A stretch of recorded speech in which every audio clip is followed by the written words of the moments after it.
Buenas, por curiosidad me puse a hojear una montaña de información en las redes y he construido una lectura aproximada de lo que creo es el fenómeno complejo de la religión y cuándo aparece. Con las herramientas de la evolución se puede verificar que la religión es un fenómeno histórico relativamente nuevo en las sociedades humanas, ya que debieron pasar millones de años para que el humano desarrollara un comportamiento social, o sea, la empatía, para aprender un conjunto de costumbres y normas sociales que hoy conocemos como moralidad y que las personas aceptaron para convivir en comunidad.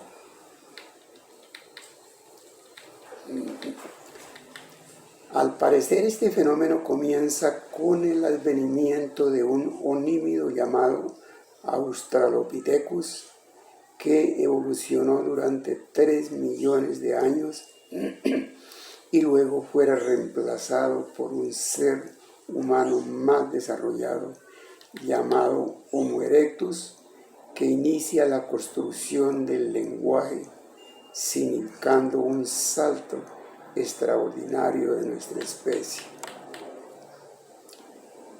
Luego, hace unos 200.000 años, lo sucedió el Homo sapiens, que inicia su migración por el mundo, y es cuando aparece la religión. En ese momento, él ya había adquirido autoconciencia de sí mismo y se preguntaba de dónde venía y para dónde iba.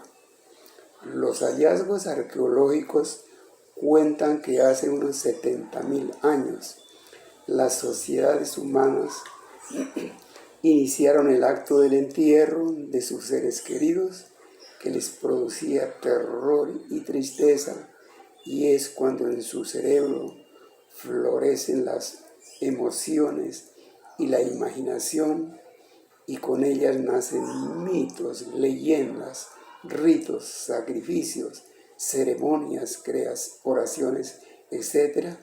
Y es donde la gente intenta contacto con alguna fuerza superior imaginaria.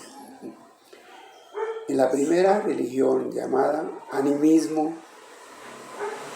donde se empieza a atribuirle alma a todos los seres, objetos y fenómenos naturales. Fueron tiempos en que el hombre era impotente ante la naturaleza y cuyas leyes ignoraba. Todas estas premisas fueron la base para el desarrollo posterior de la creencia en lo sobrenatural o lo místico, y así se fue estructurando la idea de dioses humanos y sobrenaturales. Luego se desarrollaría la idea de alguien experto que generara normas que permitieran un acceso o contacto con el más allá. Fue entonces cuando surgió el chamán y luego más recientemente la institución clerical, que se volvería experta en el tema religioso. La religión surgió como una necesidad de supervivencia de los grandes grupos para estimular la cooperación y la solidaridad entre las sociedades en crecimiento. Al parecer, en esa primera etapa de la religión proliferaron deidades, dioses humanos y luego sobrenaturales, y cada persona o grupo tenía el suyo propio. Pero la dinámica humana llevó a que se fueran formando dos grandes corrientes religiosas con distinta visión, una en Indochina y otra en el Medio Oriente. La corriente religiosa en Indochina fue tolerante e incluyente y siempre aprendió a convivir con todas las deidades y dioses, y de allí surgió el politeísmo, en cuyo seno se formó el hinduismo hace 7.000 años, el budismo hace 2.500 años, el sintoísmo 2.300 años y otra infinidad de corrientes. La corriente en el Medio Oriente evolucionó al monoteísmo y por alguna razón nació marcada por el odio que la llevó a ser autoritaria, fanática y excluyente.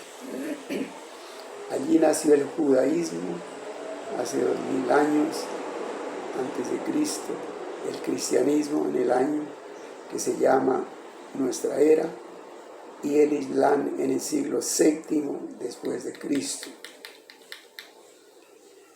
Mejor, en lugar de creernos el ombligo del mundo, observemos cómo están repartidas las creencias. Se calcula que hoy existen unas 4.200 religiones. El cristianismo dice tener 2.200 millones, el Islam 1.800 millones, el hinduismo 1.200 millones, el budismo 500 millones, el sintoísmo 104 millones y el judaísmo 15 millones. Otras agrupaciones politeístas religiosas étnicas 500 millones y 1.200 millones de personas sin religión. Es curioso, pero los estudios han establecido que entre más educación hay menos religión. La naturaleza bélica de las tres religiones monoteístas la llevó a ser protagonistas de sucesivas guerras que en nombre de Dios han dejado millones de muertos y cuyo símbolo más desgarrador es el Templo de Jerusalén, que lo han destruido 2 veces y solo aparece el Muro de las Lamentaciones, porque tanto judíos, cristianos y musulmanes lo reclaman y lo defienden como suyo. Acercándonos al cristianismo, o lo que llaman la nueva era, su postulado inicial fue la prédica del amor y la visión preferencial por los pobres.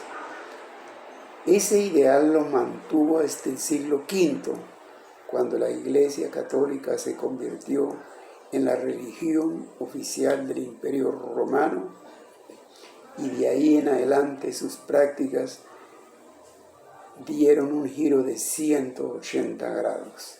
Miremos los 10 pecados del cristianismo. 1. Como iglesia oficial del Imperio Romano, se convirtió en un gran poder feudal que acapara tierras, cobra diezmo y atesora parte del oro despojado a los aborígenes. Hoy no se conoce el monto de su opulenta riqueza. Con ese poder se dedicó a eliminar a los que no pensaran como ella, tales como judíos, musulmanes, protestantes, gitanos, curanderos, mujeres homosexuales, etc. 2.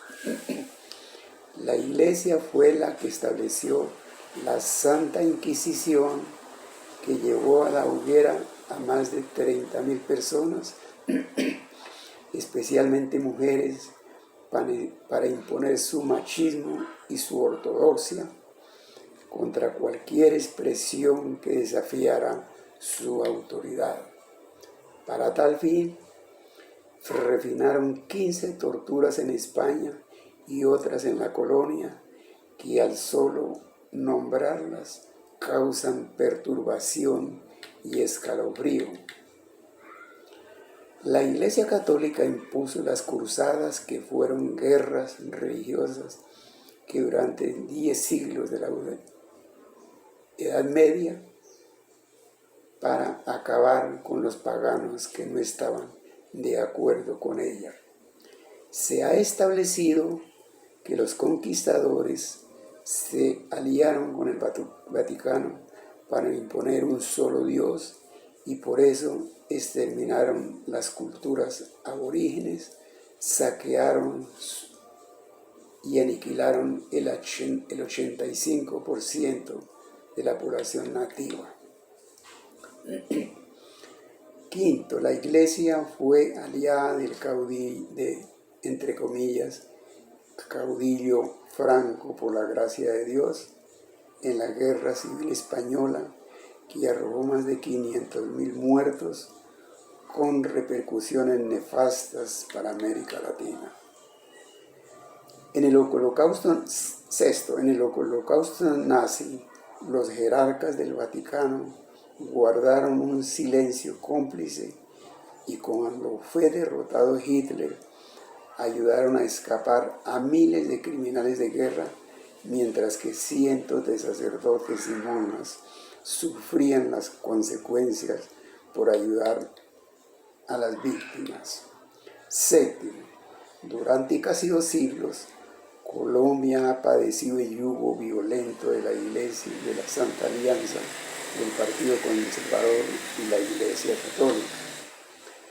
Octavo, en 1982 descubren que el arzobispo estadounidense Paul Marcinkus, director del Banco Ambrosiano del Vaticano, conocido como el banquero de Dios, le lavaba dinero a la mafia siciliana, lo que ocasionó una profunda degradación en todo el mundo católico.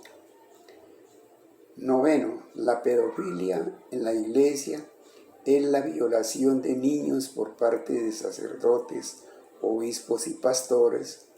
Está saliendo a flote por centenares de miles de víctimas allí donde la Iglesia tiene influencia, especialmente en Irlanda, Estados Unidos, Canadá, Alemania, Francia y Chile. Este crimen ha contado con la cultura del encubrimiento del Vaticano. Hoy investigan qué relación puede haber entre pedofilia y celibato. Décimo, el Vaticano en un acto de discriminación le concedió el divorcio al padre del estado de sitio, Julio César Turbay Ayala, cuando para el resto de feligreses el matrimonio es indisoluble. Cismas de la Iglesia. Los pecados arriba señalados le han traído a la Iglesia grandes divisiones.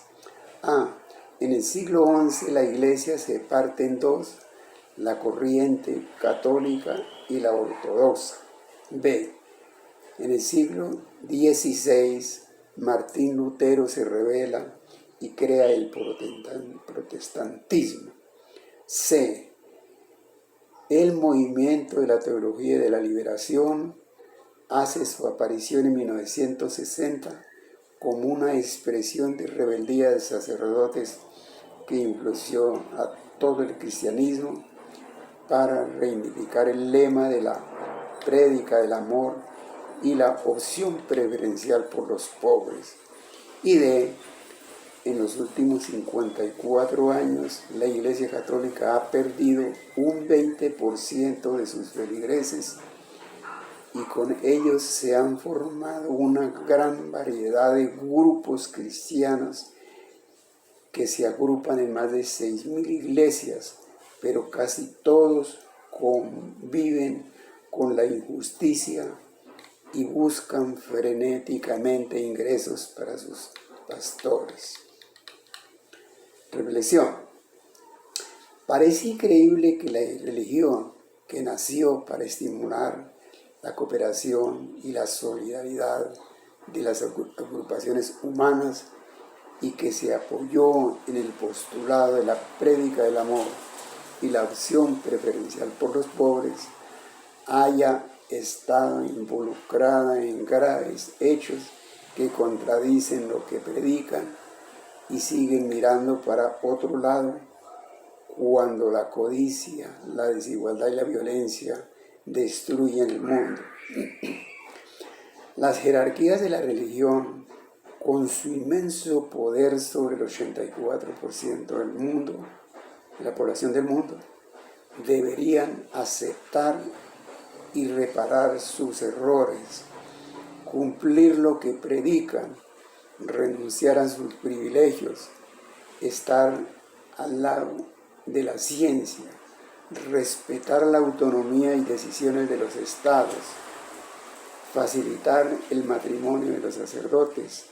Debería ser no solo la institución que ofrece una pócima de sidrón para calmar las angustias, sino la enfermera que presta los primeros auxilios a sus feligreses.